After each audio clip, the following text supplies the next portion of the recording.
Praise the Lord सर्वांना. आज आपण पवित्र शास्त्रामधून मत्तय ह्याचा 12वा अध्याय 43 आणि 44 वचन वाचणार आहोत. त्याच्यामध्ये असं लिहिलं आहे की अशुद्ध आत्मा मनुष्यातून निघाला, म्हणजे तो विश्रांती मिळावी म्हणून निर्जल स्थळी फिरतो, परंतु ती त्याला मिळत नाही. मग तो म्हणतो, माझ्या ज्या घरातून मी निघालो त्यात परत जाईन. आणि गेल्यावर ते रिकामे असलेले, झाडलेले व सुशोभित केलेले असे त्यास आढळते. नंतर तो जाऊन आपल्यापेक्षा दुष्ट असे दुसरे 7 आत्मे आपणाबरोबर घेतो आणि ते आत जाऊन तिथे राहतात. मग त्या मनुष्याची शेवटची दशा पहिल्यापेक्षा वाईट होते. तसेच ह्या दुष्ट पिढीचेही होईल. ह्या वचनामध्ये परमेश्वर प्रभू येशू ख्रिस्त एक आत्मिक संदेश देत आहे.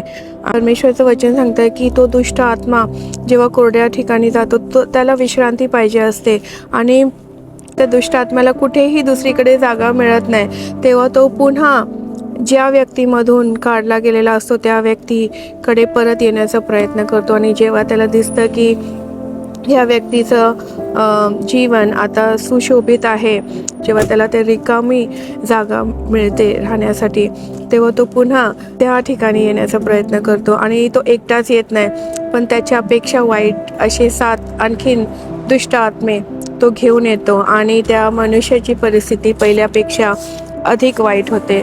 तर ह्याच्यातनं प्रभू येशू ख्रिस्त आपल्याला काय शिकवत आहे? परमेश्वराचं वचन आपल्याला हे शिकवत आहे की जेव्हा आपण एखाद्या वाईट सवयी सोडतो किंवा आपल्यामधनं दुष्ट आत्मा निघून जातो किंवा काढला जातो, तेव्हा तितकंच पुरेसं नाही आहे. परमेश्वराची इच्छा आहे की जेव्हा आपण त्या बंधनातून सुटतो तेव्हा आपण आपलं हृदय, आपलं जीवन हे रिकामं नाही ठेवलं पाहिजे. तर आपण परमेश्वराच्या वचनाने आपलं जीवन भरलं पाहिजे. आपण परमेश्वराच्या प्रार्थनेने आपलं जीवन भरलं पाहिजे. परमेश्वराची उपस्थिती ही आपल्या जीवनामध्ये सतत असली पाहिजे.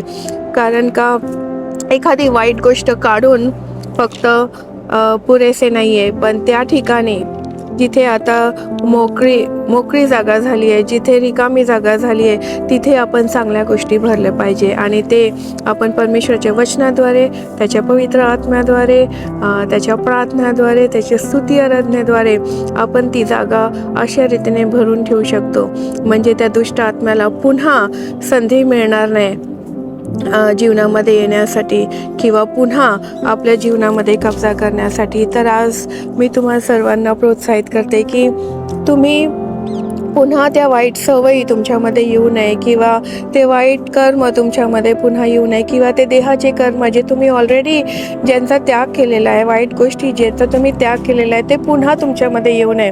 म्हणून तुम्ही तुमचं हृदय, तुमचं जीवन, तुमचं घर हे तुम्ही परमेश्वराच्या उपस्थितीने रोज तुम्ही भरा आणि तुम्ही रोज तुमच्या हृदयाची काळजी घ्या. तुमच्या हृदयाला तुम्ही जपा, तुमच्या जीवनाला तुम्ही जपा, तुमच्या कुटुंबातील व्यक्तींना तुम्ही जपा.